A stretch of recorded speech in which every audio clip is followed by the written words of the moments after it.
Members, उपकार्याध्यक्षा Mona Karandikar, सचिव संगीता काडेकर आणि खजिनदार mister Mukund Kulkarni,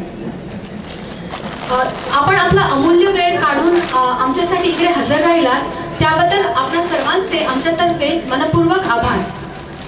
मला अजूनही गेल्या वर्षीचे ते दिवस आठवतात. दिवाळी धमाल कार्यक्रमाच्या थोडे दिवस आधी आणि दिवाळी धमाल कार्यक्रमाच्या वेळेला जेव्हा कार्यक्रमाच्या तयारीची धांदल तर उडालीच होती, पण एक प्रक्रिया पण सुरू होती नवीन कमिटी सिलेक्ट करण्यासाठी.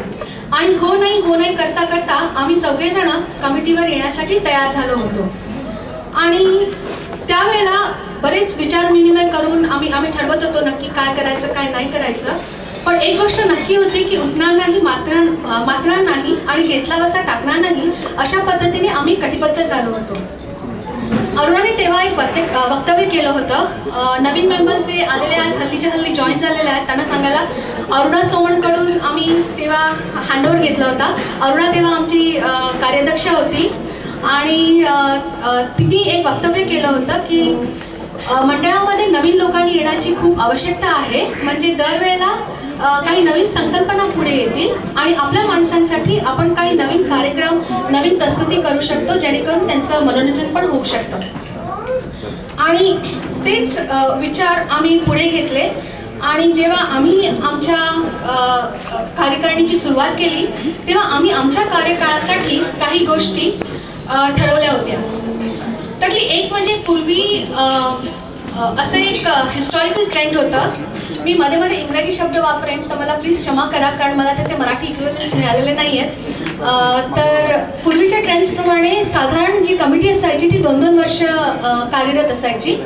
आम्ही असं ठरवलं की कमिटी जशी पुढे जाईल, आम्ही इव्हेंट्स ऑर्गनाईज करत राहू, तर त्याप्रमाणे आपण बघू. आणि जर दर वर्षासाठी आम्हाला नवीन कमिटी घेता आली, लोक स्वतःहून पुढे यायला लागले, तर मग आम्ही कमिटी चेंज करत राहू. सो असं जरुरी नाही की आपण 2 वर्ष संपूर्ण काम करायलाच पाहिजे असं. दुसरं म्हणजे एक प्रमुख कमिटी आणि एक उपकमिटी असे 2 कमिटीज आम्ही तेव्हा बनवल्या होत्या. प्रमुख कमिटीला आम्ही कोर कमिटी म्हणतो आणि जी उपकमिटी होती किंवा उपकार्यकारिणी होती तिला आम्ही वर्किंग कमिटी म्हणतो. याचं एक कारण असं होतं की पूर्वी फक्त एकाच व्यक्तीवर भार पडायचा सगळे कार्यक्रम करायला किंवा 2-4 व्यक्तींवर पडायचा. तर एक व्यवस्थित नियोजन करण्यासाठी कार्यक्रमांचं आणि एक व्यवस्थित स्ट्रक्चरनी ते करण्यासाठी आणि कार्यक्रमाचं आणि कामाचं विभाजन होण्यासाठी आम्ही हा एक उपक्रम राबवला आणि त्याच्यामध्ये बऱ्यापैकी यशस्वी झालो. कारण आम्हाला खूपसा प्रतिसाद मिळाला. फक्त वर्किंग कमिटीच्या लोकांकडूनच नाही तर इतरांकडून पण मग मिळायला लागला. त्यामुळे काय व्हायचं की दर प्रोग्राम करताना एकच सेट ऑफ पीपल किंवा एकच गट काम करत नव्हता, सगळे पण करत होते, वेगवेगळे लोक पुढे पुढे येत होते आणि आम्हाला पण प्रत्येकामध्ये काय काय कलागुण आहेत किंवा टॅलेंट्स आहेत ते कळत होतं आणि त्याप्रमाणे आम्ही ते एनकॅश करत होतो.